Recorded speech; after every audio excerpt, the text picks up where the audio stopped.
Football is coming Rome. Après une finale disputée qui s'est soldée par un score d'un partout en prolongation, l'Italie s'est imposée 3-2 au tir au but face à l'Angleterre en finale de l'Euro 2020. Séduisante par le jeu tout au long de la compétition, la squadra azzurra remporte le deuxième Euro de son histoire après l'édition 1968. La malédiction se poursuit, elle, pour les Three Lions. Disposés en 3-4-3 pour s'adapter au dispositif italien et ainsi contrôler la largeur, les Anglais commencent pourtant parfaitement la soirée en ouvrant le score à la deuxième minute. Trouvé dans le cœur du jeu par Shaw, Kane renverse le jeu sur la droite pour Trippier. Le latéral de l'Atlético avance puis ajuste un centre au second poteau où Shaw arrive lancé et marque d'une belle volée du gauche. Portés par un stade de Wembley en feu, les Three Lions dominent le premier quart d'heure avant le réveil des Italiens. La Nazionale tient le ballon mais ne parvient pas à bouger le bloc anglais, la faute à des imprécisions techniques dans les 30 derniers mètres. La révolte arrive comme souvent des pieds de Federico Chiesa. Après un gros travail de percussion côté droit, l'ailier repique dans l'axe avant d'envoyer une frappe ras de terre qui vient flirter avec le poteau gauche de Pickford. Les Britanniques reculent de plus en plus mais parviennent à tenir le résultat à la pause.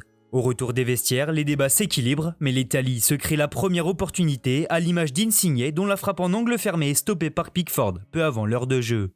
Le portier anglais se montre une nouvelle fois décisif 5 minutes plus tard en se détendant parfaitement sur une frappe du droit de Chiesa.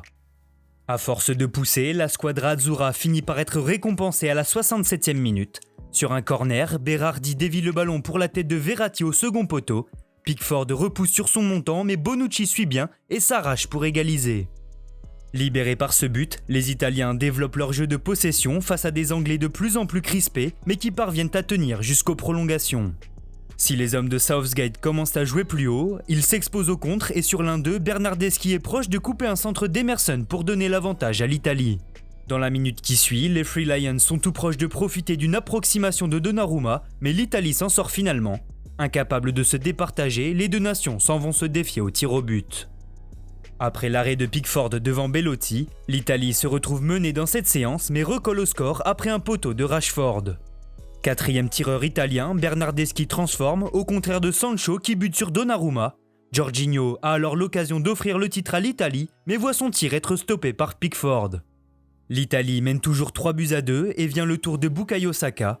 Du haut de ses 19 ans, l'ailier d'Arsenal s'avance mais s'incline face à Donnarumma qui se couche parfaitement et offre la victoire à son équipe. Dans les tops de la rencontre, on retrouve donc bien évidemment Gigio Donnarumma. Battu dès la deuxième minute, le futur gardien du PSG n'a pas eu grand chose à faire pendant cette finale, mais s'est montré décisif au meilleur des moments en repoussant 2 tirs au but. Dans la lignée de sa compétition, le numéro 14 italien Federico Chiesa a été virevoltant. Le joueur de la Juve a sonné la révolte et fait beaucoup de mal aux Anglais par ses percussions. Derrière, Giorgio Chiellini s'est montré très solide comme à son habitude, il a été le véritable leader de cette nationale. Plus haut sur le terrain, Immobilier a traversé cette rencontre comme un fantôme. Jamais disponible pour ses coéquipiers, l'attaquant a été muselé par la défense anglaise.